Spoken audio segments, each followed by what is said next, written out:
Everyone. Tuesday, I think it is Tuesday. Yeah, Tuesday the 20th of July. Um, yeah, another day, another whatever. Unfortunately, our good friends in South Australia have now been locked down as well. So, I'm going to try and get someone from SA on while they're in that period, which is hopefully sooner than later, and a few Melbourne people. But I'll talk about that towards the end of it. But tonight we got a really good one. We've had a lot of feedback in the comments prior to this. My mate Gummy Johnston, he runs Thanks Tattoo here in Sydney. So I'm just going to invite Gummy into the room, and I'm pretty sure he had bad internet connection at home. So he's had to do it from the shop, which is a bonus for us. So we can try and, we'll ask him to do a shop tour later on, if I'm right, and see what the story is and what we can get out of him. Gummy, how are you, buddy? Hi.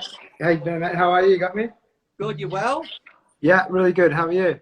Nice. I see you've got that amazing machine collection behind you. Yeah, got a few of the daily drivers up here. Nice. I don't know if you'll be able to see it. It's got the woodsy at the top there. Oh yeah, amazing. There you go. I got Bob on the back on the screen. I see that. That's cool. I'm working on something else just to tease people. So, mate, yeah, just quickly, how's your day been? Today was nerve-wracking. I was waiting for this all day. But mate, you'll be fine. I just had a good day with the family. We went walking around town, shooting nerve guns at signs and that sort of thing. And yeah, it was all right. It was a pretty chill. We're not doing much at all. It's pretty quiet. Yeah. Well, I guess you can't. No one's allowed to shoot street signs with air rifles anymore, are they? No, apparently it's not something that everyone can do anymore.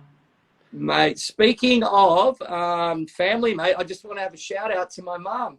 My mum, Shirley Gordon. It's her 76th birthday today. So, hi, Mum. All that sort of. So, mate, thinking of mums, like, yeah. how did your mum think about you getting tattooed and getting into the industry? My mum was like, oh no, she didn't like me getting tattooed at all. She hated the idea of me getting tattooed. Yep. But she definitely come around eventually. But like when I got my neck tattooed by Link, I was already tattooing at this stage, and I went down to Brisbane to 7th Circle at Loz's shop, and I got tattooed. I got in the car, I was driving home. Mum called. She's like, "Did you do it?" And I was like, "Yeah." And she just started crying. Straight off the bat, and it made me second guess myself. I was like, "What have I done? What?" And then, mate. But I think I got my tattoo. I got a tattoo on my elbow. One of the first few tattoos I got off my future mentor, Koza. But it was like says "Son of Sandy" for her, and she was just like, "That's not cool." She didn't like it. But she would brag to people. I'd hear her bragging to people when she would do hair, because she was like a mobile hairdresser. She'd do weddings and she'd do I don't know, like trials at home, and tattoo would come up and she'd mention, "Oh yeah, my son's got lots of tattoos," and she'd be secretly bragging about it, but into my face she was very trying to keep me away from it, I guess. I don't know, but yeah, she's pretty funny. Wow. Was your mum down with it? In the beginning, not really. I think she was embarrassed about it for a long time. Like, like I started tattooing at like 16, and she thought it was something I would like grow out of.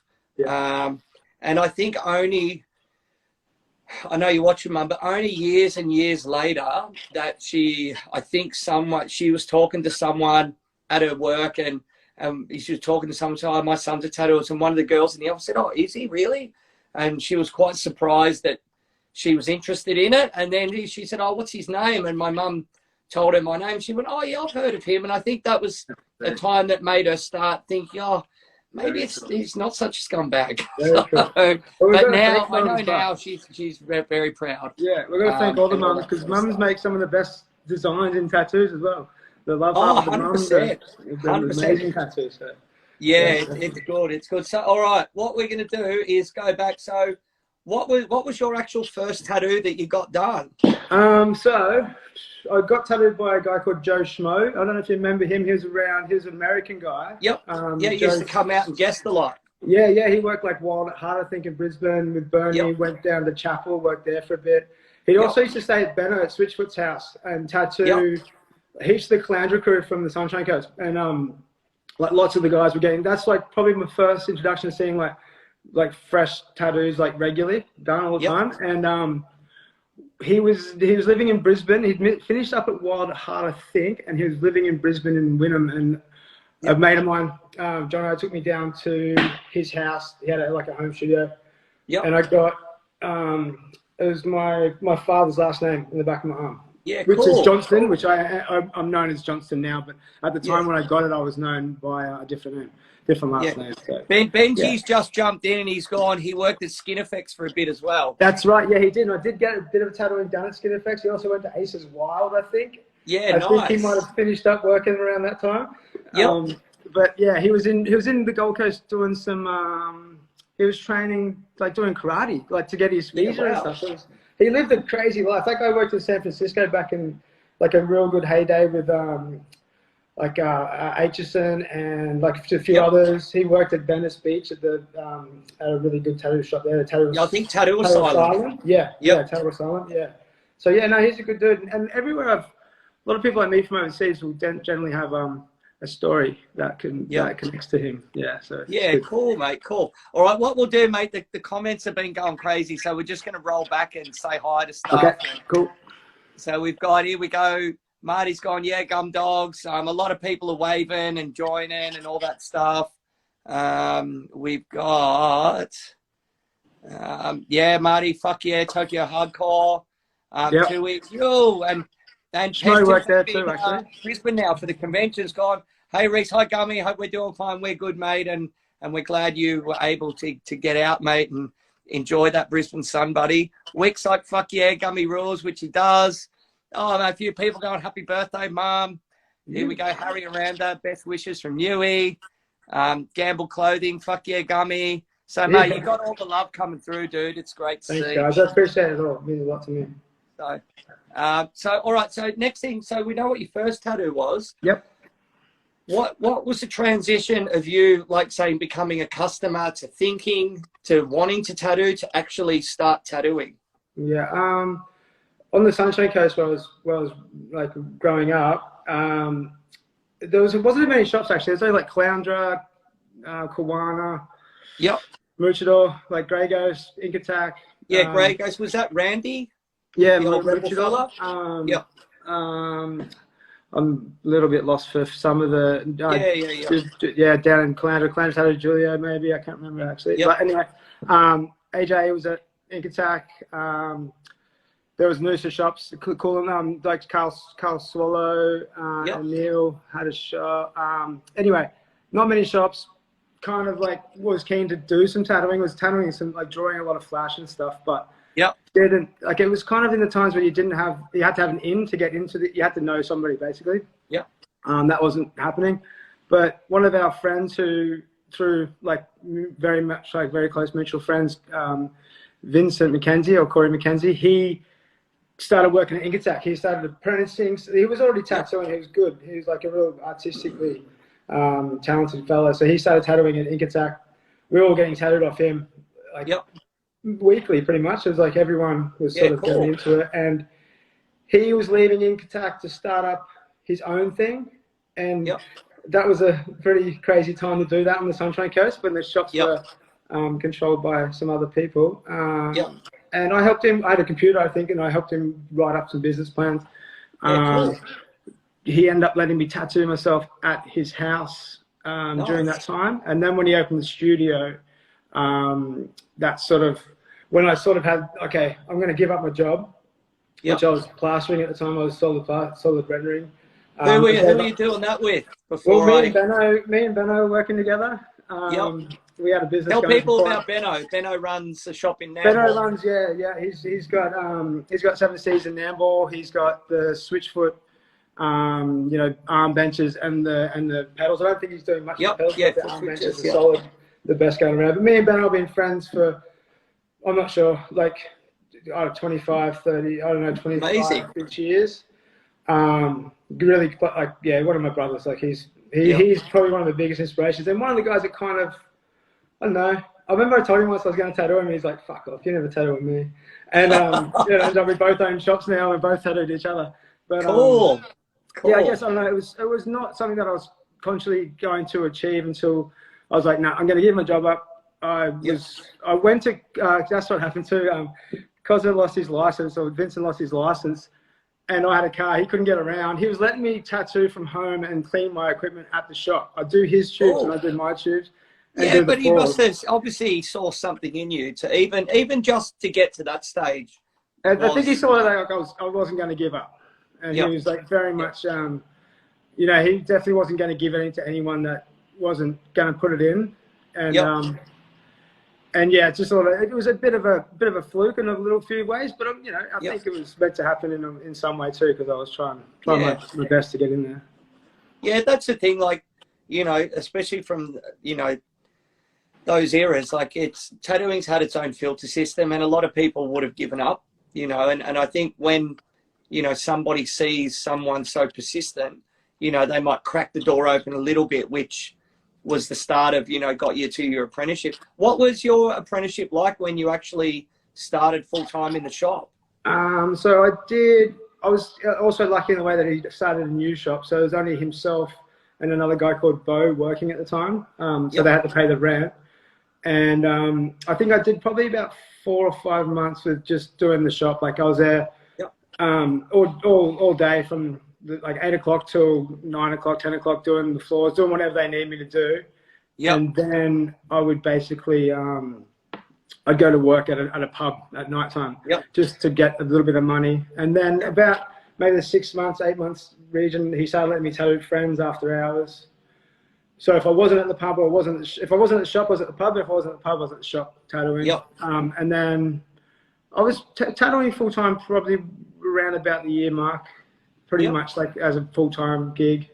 Yeah, cool. And it was just us three, I think, at that stage until some other crew came and gone at that sort of time. Yeah, but Schmo came back actually. He started working with us for a little bit.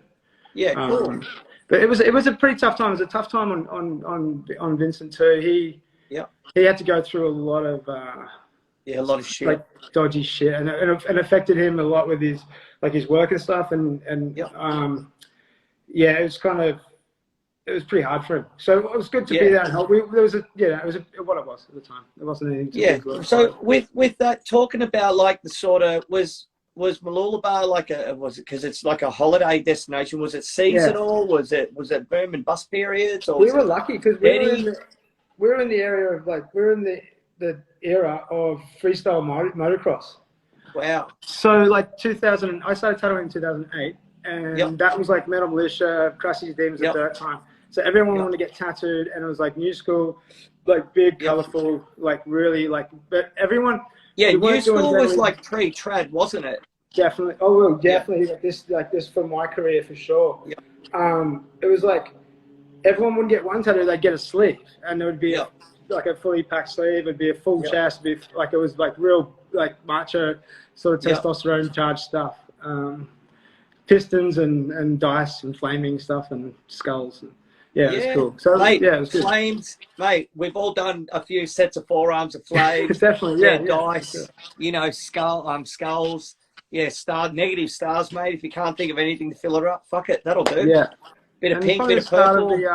The black and grey coming into the realism-ish sort of time as well. Yep. And a lot of that sort of scene also lent itself to that gangster sort of Southern California style. And the Sunshine Coast definitely lends itself to a bit of a Southern California vibe. And everyone's trading, so everyone's got a pretty good income and pretty disposable income up there. It was pretty cheap living at that stage up there. Yeah, cool. Dave T's just said hi to us both, and he said, nice T-shirt. Thanks, I would have Dave. worn mine, Dave, but I didn't want to double promote. Very cool. So what were, so how long did you end up staying in Mooloolaba for? I was with Mooloolaba Inc. It was called at the time. I was there for 5.5 years. Yep, that's a good stint. So 5.5 was like the time. So 2008 I was there from then. And, around then, what were the other like hot shops in Brisbane at the time? Like, you mentioned Loz's, which was Seventh Son. Yeah. Was All Star still going 2008? All Star would have been. It was going in 2008, I'm sure. I Yep. couldn't tell you when it did finally finish up. I think I don't know, maybe 12, maybe, I don't know, Yep. 10 or something like that. But Link actually ended up working with Loz at Seven Circle opened up, which is a dynamite shop. Yep. Westside, as always, was like huge, like massive. Rachid started up Black Throne, which was doing good with Clint. Wilder Heart was still good. Minji started up doing Daily Trash as well. Yeah, same. Yeah. So Brizzy. So what was your? So okay. So at that time, what was your inspiration to leave the sunny coast? Like, because I know your story, but maybe you can, let the others that are watching know. Like, I know you did a trip overseas. Yeah, I went. I think after that sort of time, it was time for me to sort of maybe try and spread my wings a bit. I think I got like a little push out of the nest to go have a go at it. I took off. Me and my wife took off over to America for 3 months just to sort of have a travel tattooing. I hadn't had a chance to do that yet, and I just wanted to see what it was like. So I went around America for about 3 months, did a fair few conventions and guested at a few shops. I'm not very traveled to, like, in my generation. There's a lot of like very traveled tattooists, but I've been pretty fortunate. 3 months. Yeah, 3 months is a good stint, man. Yeah. Like, a lot of people might just do a couple of weeks, a month, or whatever. But 3 months is on the cusp of long haul because you're jumping around, you're out of your comfort zone because you're not going back next week or a month later. So tell us a little bit about your trip, because I know you went to New York. Yeah, we started off we went down to San Diego, got tattooed by Marcus Kuhn. Yep. I'd organised to go to the Texas convention. Went and did that. While I was there, I met a bunch of young tattooists from throughout America that were really cool. Like a little crew that they did the tattoo circuit as well. They told me about going to Philadelphia, and I tried to get into Philadelphia, but it was full. And we went up there anyway because we were going to New York, and luckily there was a blizzard, and people couldn't fly in. So the guy called me the first night, the Friday night. He called me at 8 o'clock, said you can come get a booth if you want. Gave me a 2-man booth for the price of one. I made a Blink-182 smiling face at fucking 10 o'clock that night. Made my first tattoo. Made a little bit of money. Then the rest of the weekend I worked, and it was good. I had my name with Australia written on it, and people were just like, "Whoa, you're from Australia!" Like, "Whoa, that's so far away." Yeah, they couldn't believe it. And I was like, "This is so bizarre that you think it's so far away." Were you dropping plenty of like, "G'day, mate," when they were looking through your portfolio? It wasn't a secret why I put Australia on the poster. It was definitely a draw card for sure. Man, amazing. Where else? Okay, so back to Marcus Kuhn, because I worked with Marcus and got tattooed by him as well. Was that when he was in his little private studio, or was he private studio, like little art, like an art sort of shed with like other people working out of it? I got a tattoo on the back of my knee, which was like a silly idea to do when you're traveling for the next 3 months, but it stayed in solid, and it was like 2.5 hours of a really good and well done saturated tattoo that's held in perfectly. But my leg was fingered for. I'd get off the train or off the plane, and I couldn't bend my knee back to straight because it was like all just like stuck together through this scab. But that was good. He was great, because I think he put up that he had free time. I don't think I was trying to specifically get tattooed by him at the stage, but he put up he had free time. I took that opportunity to grab it, and you came up just from Australia. Yeah. And then we sort of sparked a little friendship from there, and he gave me a lot of sort of tips to talk to people throughout my trip. So from Philly, I was up to New York, and worked at Avenue B at New York at Thicker Than Water, it was called. Which is now Three Kings' Manhattan studio. Cool. And we were there for a month. So it was me and my wife, and she was great because we just sort of make enough money to get to the next town. And then if we liked it, we'd stay longer. If we didn't like it, we'd move on. We went and seen Schmo in Chicago. Went to Salt Lake City where I met Jojo. I remember him. He was tattooing Nate Drew at Lost Art. Tattooing his hand, and I was like, man, that guy's familiar. I couldn't picture how I knew him, but right above him was his own flash saying Jojo Ackerman. And I was like, oh, that's Jojo Well. Yeah. And the next day, you told me to go say good day to him. Yeah, man, he's such a legend. Yeah, amazing dude. And then how crazy was it? All those years later, he comes out and, like, you know, guests at your shop and hangs out with us all and goes to the convention. Mate, it was amazing. Yeah, it was such an honor to have someone of that caliber. Consider me as mate, but stay to work in my shop and hang out. Yeah. It was really special. Like, mate, he's such a powerhouse, and, like, you know, it's so nice to see someone, you know, he's not that much older. Maybe I'd say, you know, early 50s, something like that, but he's still so excited on tattooing. He works so, like, what he produces is incredible. Yeah, and he's just like such a, like, powerhouse of energy. Yeah. And man, that was a great time when he came out to Sydney. It was so good. Really so yeah, Benno just gone. That was a good weekend. Yeah. So it was good. Where was the last stop in the States before you came back to Australia? I think I was going to go from Salt Lake to San Francisco. Money was tight that time. It was almost for 3 months, and my friend Bryce was running. He was just started his shop. Oh, sorry, it's his second incarnation of his shop, Martlet Tattoo in LA on Hollywood Boulevard, East LA. Sorry, West Hollywood. Sorry. So I went and worked with him. He did like a flash day, and I went and made some money with him. Hung out there for another 2 weeks, I think, and then I think that's when we were sort of deciding what we're going to do when we get back to Australia, like where we go. So we didn't want to go back home after that trip, and decided that Sydney was probably our best bet because of the ocean. Like Melbourne was a cool option, but the ocean was something that we wanted to be around. Because I tattooed you before then, hadn't I? Yeah. So Sutto, Jamie Randall was down. I can't remember if he did get tattooed by you or not, but Jamie was down probably 2 or 3 weeks before I was meant to come down to Sydney. I'd say that would be... It's got to be 10 years ago, because I was in Bondi Road. I think that's right, yeah. So you're at Bondi Road. The lift didn't work. I organised for Saturday to come get tattooed by you. Mate, the building I work in now just fucking hardly works as well. Exactly right. It's a bit dodgy at times, isn't it? So that was, and then, and you sort of sent me an email when I was in LA, I think, saying that you were starting a shop up. I think you might have been more hinting towards a guest spot, but I took it as an open invitation for employment. So I think Sydney was definitely my sort of calling that from there. Yeah, so but you got to do it, and mate, fair play. You know, you turned up, and look where you've come to now in Sydney. We flew home. I went straight to Melbourne for the Rites of Passage convention. And I was like, I've got to make money because I was broke. So I was like, so I didn't drink for 2 nights. I made no money at all. The Saturday night, I was like, this is like, I was just off it. I was like, all right. So I had a few drinks, met Mayo. We went out till, I don't know. I got to my booth the Sunday morning, and Morgan was in there selling machines out of my booth because he was next to Gordon's station, and he's like, "Where you been, man? I got a list of people that want to get tattooed," and they gave me like 6 people. I made all my money on the Sunday, and amazing. Might not have been in the best shape, but that was it. Straight back home, straight in the car, drove straight down here to Sydney. Down to Sydney. Hey, Benny. Hey, Benno. Hey, Benji. Hey, Dario from the Croatian coast. Oh, wow. Awesome. So okay, what was the deal then? So you worked with me for a bit. That was the start of Little Tokyo, just sort of opening up, and it wasn't really like a street shoppy thing or anything like that. And I didn't realise that at the time. Yeah, where'd you go after Little Tokyo?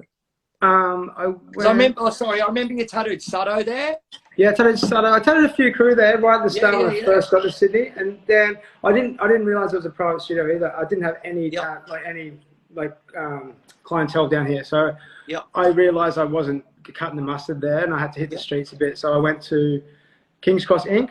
I got a job there.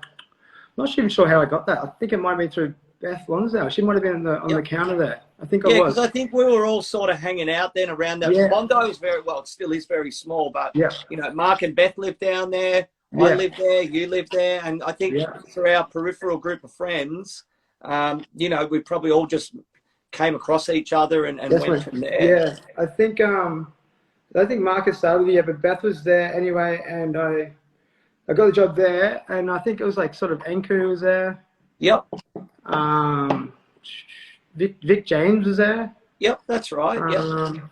What was the cross like back then? Because that was sort of like the tail end of the crazy days. I think I got to the shop and someone's like, "What are you doing, mate? You're here for the last gasp, are you?" Like, it was pretty bad. And I'd also be tattooing at night, like at silly hours, and I'd also turn some jobs away. And they're like, "If you're here to make money, you better leave your models at the front door, otherwise you're not making money here." And it was sort of one of those ones where you had to take the piss a bit and tattoo some questionable things. As Morgan used to call it, it's combat tattooing, and it was. Yeah. You got to do it. Like, I know Benji's watching, and like, when I worked at Skin Effects on the Goldie, like, whether it was like IndyCar, especially Indy Festival, it used to be like, guys, if we're going to make money this weekend, we're going to have to do a similar thing. Like, as long as they can sign their name on the form, mate, they're good to go. Because otherwise you're just going to ride your moral white horse and someone down the road's going to do it. So you'd be there at 12 o'clock in the morning till like maybe 10 o'clock that night, and then all of a sudden be 30 guys that want to get the Bucks' last name written on their ass, and you'd make a fortune in 3 hours. It'd be like the whole day in that time. But that didn't happen lots, but it was pretty it's good. But I also got to start making some clientele there, which was that was the idea of it. Yeah, good. Man, I've got like Bree has just waved. 4-Eye, Rick's just said, I love this. Thanks for being a friend. And then Vixen A has said, you tattooed me at the cross, my chest piece. Yeah. Joe Kid's like, oh, handsome roosters. Mr. Dingo's gone, started my back piece there, best time. That's right. Yeah, I did too. Yeah, and it was cool. And look, so how long do you reckon you were there for? I was only there for I think it was 4 months when I noticed that the bins didn't get taken a few times. And I did warn everyone. I said, I don't know what's going on, but maybe take your gear home tonight. And I sort of was ready to move on. And I took my stuff home, and that's when the doors got locked. And I think that one maybe waited a month for their stuff to get back. Yeah, because the landlord didn't let everyone in because of some arrears maybe. I'm not sure what the deal was, but don't want to speculate. But So what happened then? Where was the next port of call? Went off to Bondi Inc. Nice. Through help from yourself, and it was good, man. I went and hung out with JT. He was a good guy to work for. Yeah, JT's a rascal, mate, and Wendy. They've run. I think Bondi's got to be going for about 12 odd years now or more. Man, it's amazing. The shop does its job. It's amazing. Yeah, and so many. We're talking about it. Beth worked there. You've worked there. Yeah. Vans worked there. Sean Bones is from there. Man, exactly. Like Caleb Perry worked there. So many good tattooers have come through there. Yeah. It's like a good crazy. So what was your main clientele there at the time? A lot of tourists, obviously. Yeah, I did start building a bit of a clientele there because of my sort of living in Bondi, which is good. And I think at that time we were all drinking at like the Stuffed Beaver, and the Royal, and the Hobo, Bondi Hotel. Yeah. So there was like a big tattoo community in Bondi. Yeah, and it's a small community once you get to like everyone thinks it's a real transient place, but the core people in Bondi are amazing. They're the best people ever, they're really genuine people, and they all do support each other and support local business in that area. So it's a really good thing. And I had a year there with those guys, and I was working next to Will. I was talking next to Crazy, and they were great tattooists and good guys. Sean Bones, who's gone on to work up in the Gold Coast, and then Van started just as I was about to leave up. Mate, he's technically amazing as a tattooist. Yeah. You did Van's back piece, didn't you? Yeah, I did. He's been he's like a real dear friend. He's amazing. What did you do on his back? It was a bit of a take on like an old design of the girl, like the Sundancer with the dragon and the girl. We just sort of played around with it a bit and changed it up a bit. So it's a big girl, the dragon. Heap of flowers. We've done a few sort of more Asian orientated sort of things on his butt cheeks that we haven't finished yet. But and he's up the Gold Coast now too. At maybe Black Market. I think Black Market. Yeah, I think with Gareth as well. Yeah. So we got Johnny 1-0 just gone, boys, and Beth's just chimed in going, big love, Gum Dog, Mr. Hobo Nights. It was a real cool time. I don't know about you, man. Like, you're in Paddington, I'm over in Botany now. I've been here about 3 years, but I do miss Bondi. It's sort of I miss it. It's good when you go back. It's like a little holiday. Yeah. But you know, it's nice that even now you walk down the street, it's just familiar. You see a lot of people. It does get a bad rap in the media or whatever. But you know, when I first moved there, I got told, look, mate, there's a lot of wankers here. Yeah. But once you look past them, there's actually a lot of cool people, and I found that to be the truth. Yeah. So, yeah, definitely me or you wouldn't be prancing down the boardwalk with our shirts off. Nah. Oh, you know, maybe. Not me, mate. I'm the furthest from it. Furthest.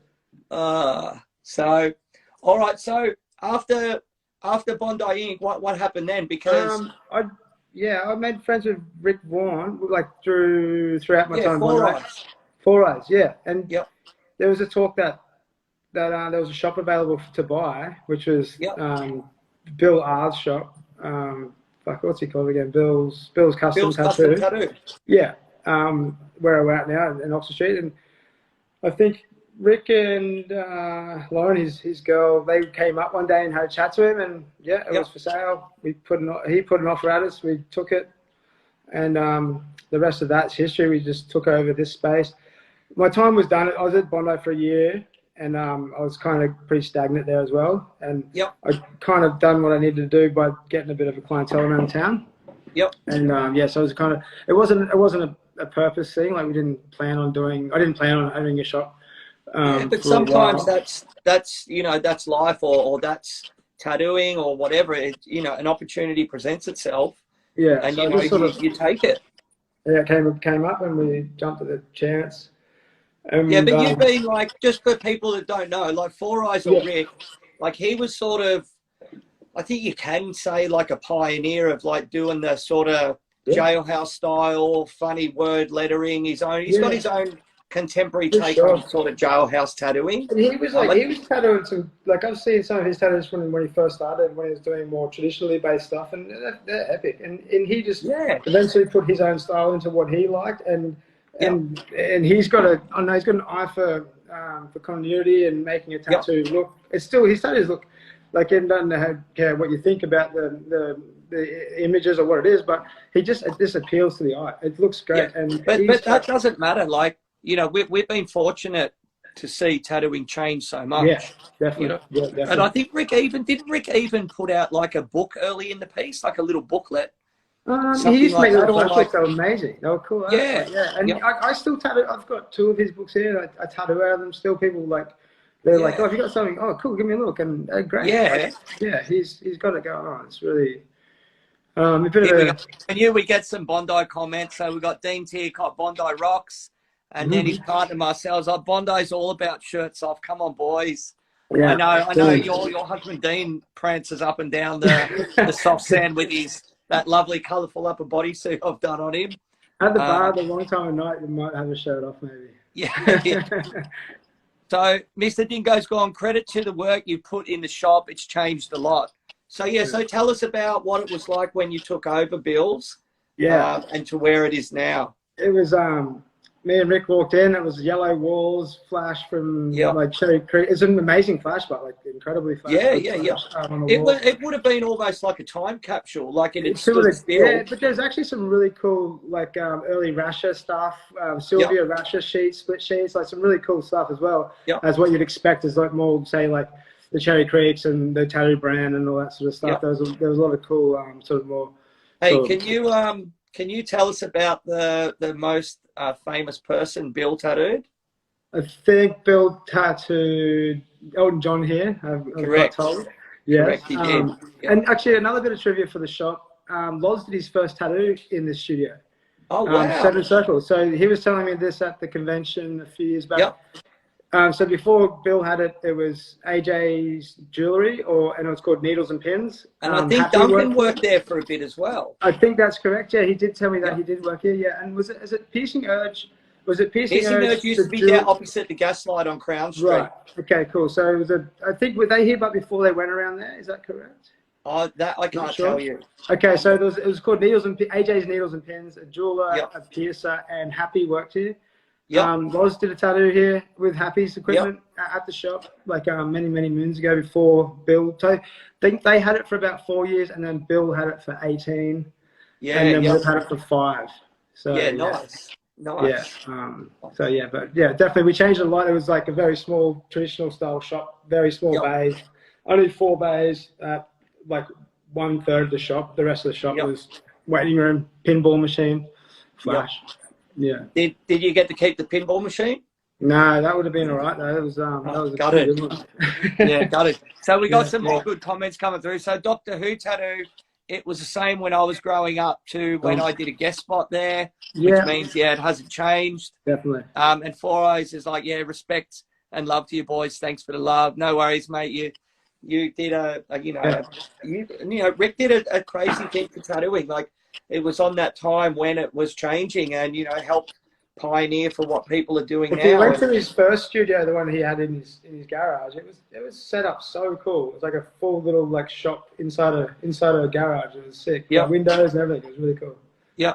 Here we go. Denim and Whiskey's gone. A few long necks drunk on that balcony when it first opened. That's true, mate. So who was the crew there when you first opened it? It was you and Rick, obviously. Yeah, just me and Rick for quite a while. We had to wait for licensing, so I think it was a good 3 months before we got licensing, which put us in a pretty hard spot. We were just slowly renovating and just doing odd jobs here and there. And then the first person to come on board was Spider Death. And he came on. It was so good to have him on. He amazing. I think he only left, I'm going to say 2 years ago to move down to Melbourne. But, man, I loved having him here at the shop. He was just amazing. Didn't he also used to DJ around the corner at Chingalings? I think back in the day he could have, and he used to play Street Fighter. He's like Spider's. He's the king, mate. Totally. And I remember because we were going. Remember we were going out to Greg's a lot when you were at Bondi Inc. And then also when you had you took over Bill's and became Thanks. I remember because we used to talk about Wally Hammond to Pete and Rocky and Max and stuff. And didn't Spider live in the old red light because there was it was just next to it stuff on the wall? Yeah, so we thought it was. So he was in Winter Gardens, which is next to McDonald's. Next to McDonald's then was the red light. And then it was the Sugar Mill now, I think they call it, the pub on the corner. So yeah, he was 2 doors down from it. Straight. He's basically his lounge room window would look pretty much straight into Sleeve Masters. Yeah, cool. Yeah. Hey, have you got we went out to Greg's a lot. Man, it was non-stop fun, wasn't it? That was great. No, it was that was like my first experience when me and you went out with Paul Littles to do that little doco the first time. Actually, the first night we went out, I'm going to see Paul tomorrow. Yeah, sick. Well, when we first went out that first night, it was even funnier when we got there and there was maybe some stuff getting sold out of the back of the car. Everyone just ran. But, because we pulled up in my missus had a BMW hatch or something, and there's a car boot sale going on, and we get out of the car, everyone just scatters. And it's like, oh, it's all right, it's just Rhys and Gummy. So yeah, that was cool. And then we're going out there pretty regularly. But yeah, it was nice. He was the second old time I've met, and both of them have been beautiful. And Greg was too generous to us. He really made me feel he gave me a lot of inspiration. Yeah, he had a very rare ability to make us all feel really special. Yeah. And for me, remember when we were helping him pack up and everything? Mayo came out one night. Yeah. And I think we helped clean out the tattoo room, the shed, and all that. Remember they fucking reversed a semi-trailer with 2 shipping containers on it right down into the garage. It was crazy. But he sort of said to us, guys, you've got as much out of this as I've kind of got out of you guys. Yeah, so it was so who was the first old time that you've met and spent time with? On the coast, when me and Benno were rendering when we were solid plastering, there was always a story about this old timer. He's an English bloke who had an eagle on his chest, and the rumor was that he tattooed himself in a mirror. Right.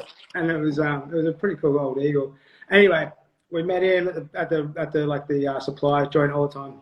His name's Tony, and I'd say probably 3 or 4 years after meeting him there, our good friend Joe, who you know from the Sunshine Coast, Joe Hornibrook, he was selling hair products to Tony's granddaughter, and she's like, "Oh my," because Joe was getting tattooed pretty extensively then. He's like, oh, my granddad, he's a tattooist. You should meet him. And she Wow. she ended up getting some books off him. One was like a Japanese association book, and one was just a tattoo history, a tattoo book. Two big bound book. Anyway, gave him to Joe. Joe let me borrow him, and he goes, "Do you want to go meet him?" I was like, "Yeah, we should go meet him." We went to your basically, we knocked on the door, and Joey just said Tony, and and Tony answered the door. He's like, "Gummy, what the fuck are you doing here?" And I was like, "Fuck, Tony, it's you." What are you doing here? Yeah, it was awesome, and we basically, because we had this like connection from the past, I said, "Oh yeah, I tattoo now." And he goes, "Oh, this is amazing!" Like he loved tattooing so much.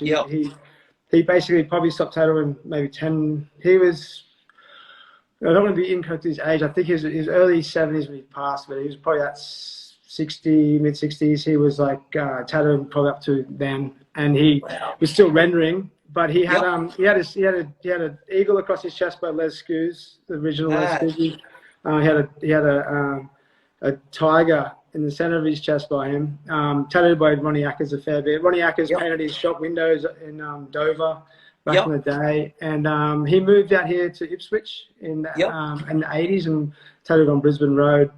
And when you he opened up Brisbane's first, Ipswich's first tattoo shop, correct? Yeah, exactly. Yeah, so I've got the plans to his shop actually on the back of one of his flash sheets that he left me. Mad. And you got all those amazing photos and business cards. Yeah, heaps of cool stuff. That he was in possession of another friend of mine who he thought tattooed as well, but she didn't. But she was just into it.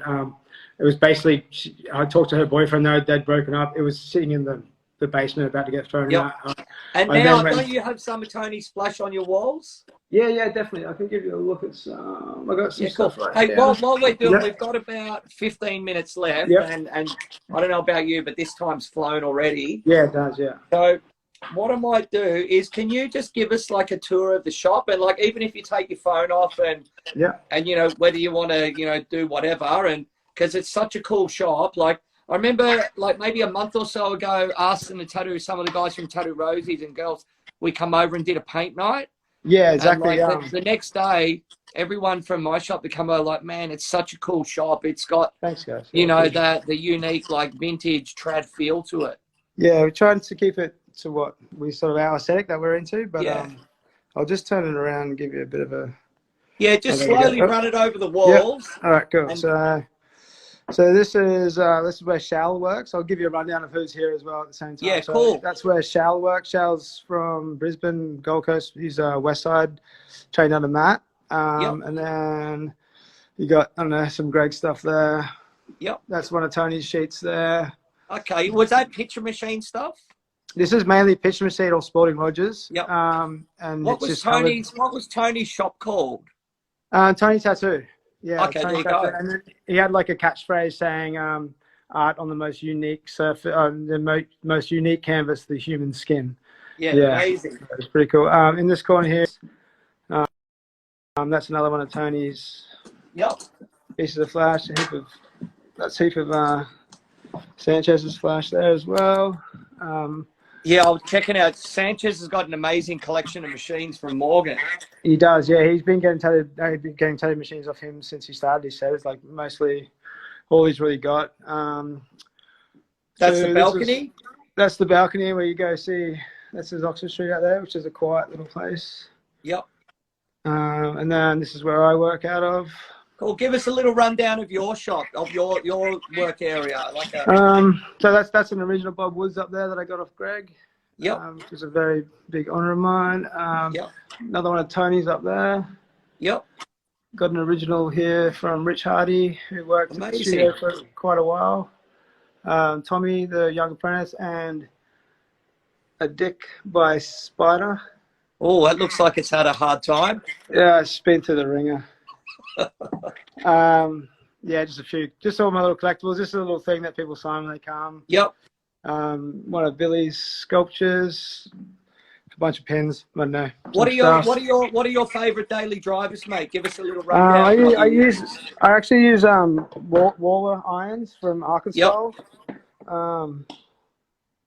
Nice. Like a bunch of them. I think he rebuilt these are my dailies, these 5. But he rebuilt a pulley for me. Nice. I got an old sender. Yep. Where's my? I got that. Where is it? This one's not in rotation at the moment. I got to get it fixed up. That's an old reading one. Yep. Another one there. Well, apparently Dean's going to do like a machine tuning seminar coming up. Yeah. We're talking about it tomorrow, actually. So that's something to stay tuned to. That'd be very cool.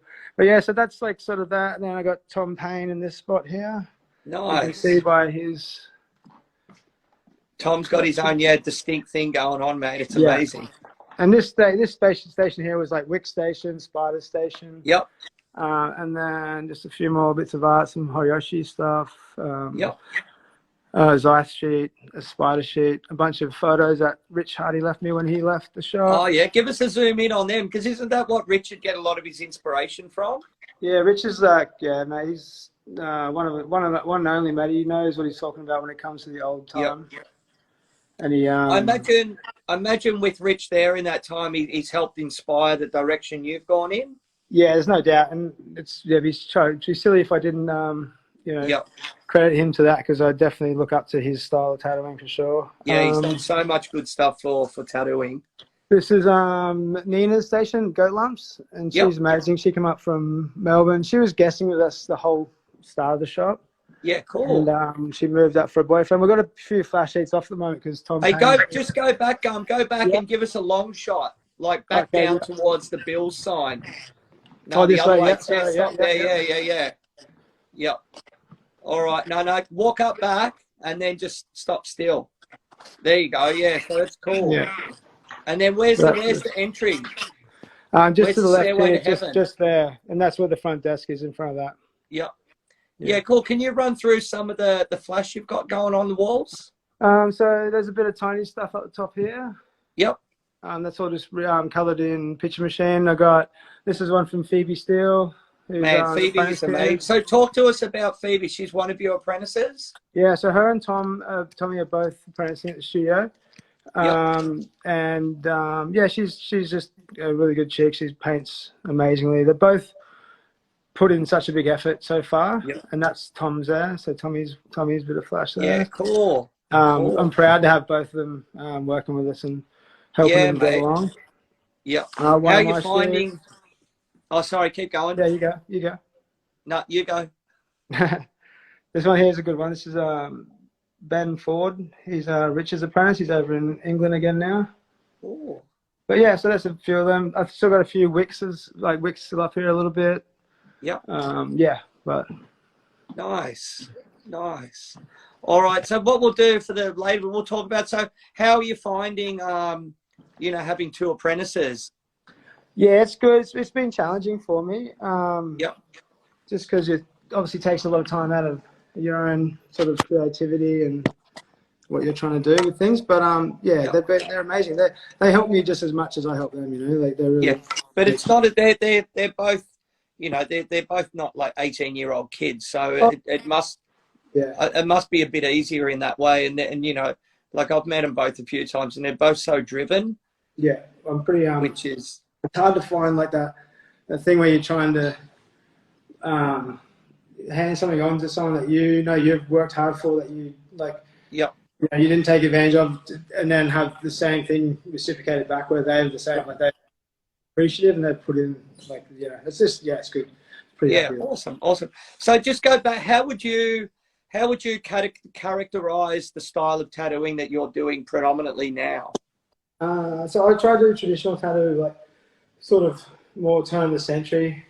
Yeah. And I'd be disrespectful to the guys that do it better than me. Rich Hardy. Yeah, mate, that's what we're all doing. Definitely, I like the finesse of the earlier tattoo, English, and generally English-born American tattooing and stuff. But the Bichettes, Malcolm Sutherland and stuff. Yeah. When people they had more time and they were tattooing, say, like aristocrats and stuff, before the wars and that sort of thing, carny sort of stuff. But I don't know. Well, maybe you can explain a little bit of something to people, because this is what you sort of said to me, which I think came from Rich. Like when you talk about Burchett, Sutherland, McDonald, and that era, tattooing was for the upper class, wasn't it? But that's it. And I don't know if I'm not sure. I think I might have got this from maybe Rich from reading some of the stuff he had, but it was Yep. more of, I don't know, and this could be incorrect. So if it's wrong, let Yep. me know. I just saw tattooing at one stage when it was for, for the wealthy. So like when royalty were getting tattooed, aristocrats. I think Rachel's mother had a tattoo. It's very well documented that she had a butterfly on her wrist, and Yep. expense that you didn't have to do in those times when money was like so hard to have. Yep. Yeah, I think like the tattoo scene had more finesse, had more time, they were more artistic. And when the wars come around and when tattooing got more, say, like commercialized, people had to do it quick, easy, get them done, get them out the door, and make as much money as capitalize on the time and the workload. On the boom period. Yeah, but tattooists back, even like the people that were getting tattooed in those early days, they were getting like full tattooed. Well, 100%.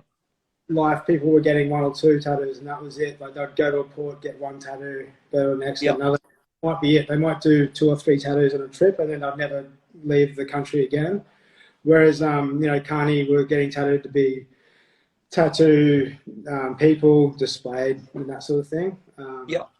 Yeah, but that's just my take, and I could be a little incorrect. Yeah, no, mate. Who are we to say? Like we weren't there, but yeah. It's cool. So with what you're doing, is it obviously stripped back to a limited color palette? Like, what sort of needle combinations are you using? Like, your inspiration. When I came to Sydney, I was doing color tattoos basically, and then Sydney sort of changed black and grey tattoos, which is just what people. And then I guess it translates to the tattoos I try to do now, because most of those photos are in black and grey. So the application. But then if you see the flash of that tattoo, you know it was probably done in color originally. But I use a thinner needle than most traditional artists. Even though I've sort of come back to a little bit more of a medium size, like a 7, but it's splayed a bit, so it's not so like maybe popped, if you want to call it. So I use that, or a 5, but not like So just sort of I try to make the tattoos a little thinner, a little bit finer. But I did do it really fine for a while. I found it was too much, and then I was doing real thick, real thin. I just like this middle ground that I'm at now. Cool. I got a lot of bells. It's working, mate. It's working. You've got your distinct look going on, and you've got a loyal client base. So on another note, how did you find? Okay, we got about 6 minutes left, people. So if anyone wants to ask any questions or tell any quick comment stories, let's do it. But how did you find from working in a shop to end up owning a shop, and like the balancing act? What's the difference? Yeah, you definitely respect the guy you work for beforehand when you do own the shop eventually. It's cool. So you just got to try and surround yourself by the people that you want to be with, and that people that you got the same intentions as you, as a tattooist, not as a non-tattooist owning a shop. It's you're in the trenches with them, so you got to lead from the front as much as possible. Just have a bit of respect for everyone, because everyone goes through that. Totally. And I think in the end, like, we all spend more time with our colleagues and co-workers and friends, and we do with, and you've got a wife and family at home as well. Yeah.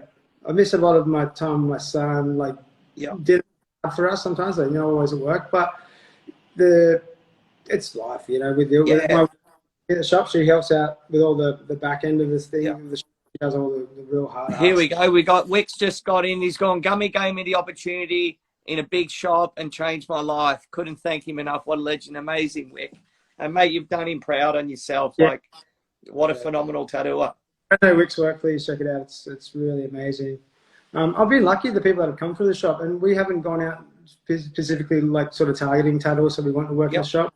Sort of made a space that we would like show off, and then people that would have the same mentality or same sort of like mindset that want to come to that sort of shop. And that sort of thing. I think that's the best way. Like, yourself, we're both shop owners. You hear on the grapevine of, people have their poaching tactics, and I'm not one for it either, but it's good to, you build it. In the words of Kevin Costner, you build it and they will come. And it's working for you, mate. So it's amazing. Here we go. We've got to blast the questions. Benji, good one, boys. Respect to you both. Good to see you, Gums. Dan Galloway, loved guesting it. Thanks. Best crew. Caleb 24 Row, or you can read these through. Dan's got 10,000 tigers up in the mountains now. He's doing a really good thing up there as well. So yep, good luck with that, Dan. Yeah, no, everyone that's talking here is amazing. I appreciate it. Yeah, we've got Caleb 240. Learned so much about tattoo history from Gummy. So pumped to have so much of his work. Thanks, and Caleb. Then Ash has jumped in. We miss you every day. Oh, Ash has gone. We miss you every day, Wick. I thought it was going to be we miss you every day, Gums. Pigeon Life. Gums was fun to work with in the cross. Haha, good times. Four Eyes, yeah. So yeah, on our last couple of minutes, let's quickly talk about I've just seen you floating around on the Instagram lately. You've debuted in one of your, you've featured in a young acting thing, or like a TV program or a commercial for Verde Remedy. It's a CBD oil.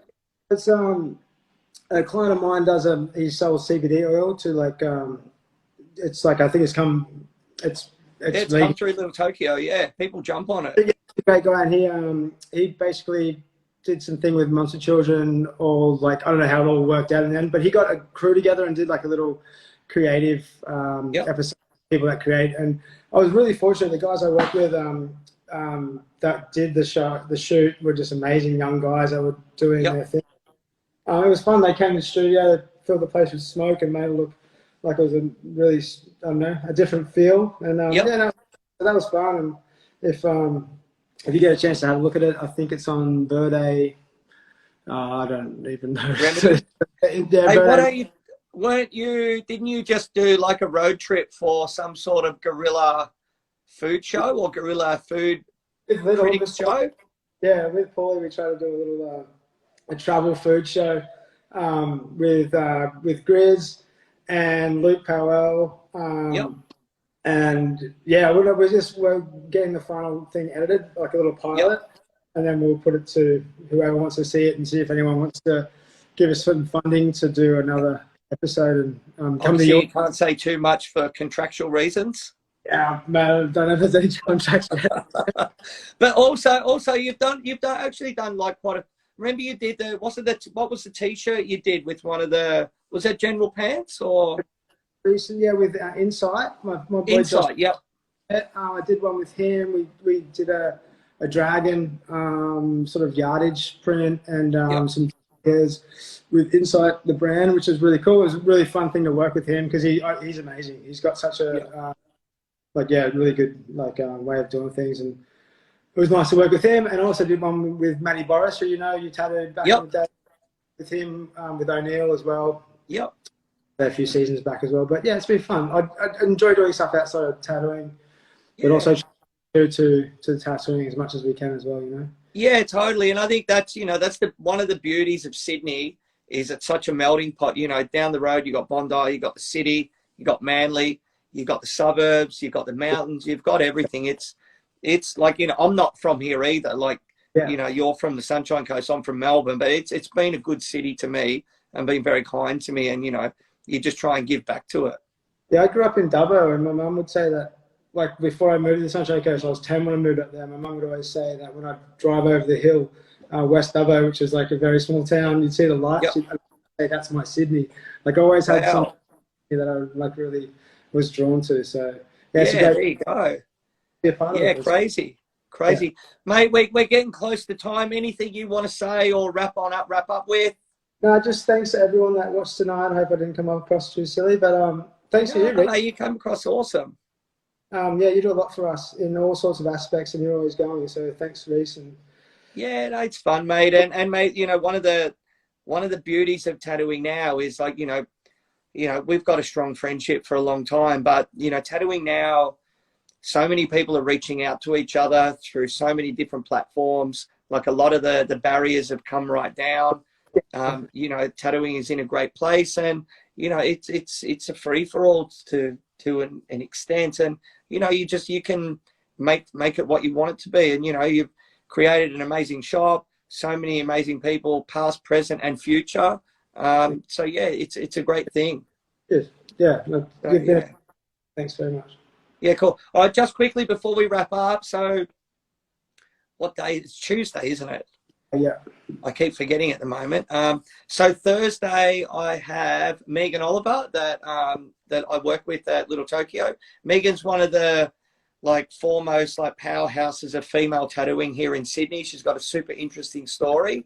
And then on Saturday night I've got Tony. I'm going to do a double. I've got Tony Cohen, which is great. And then in the evening I've got Melanie Milne.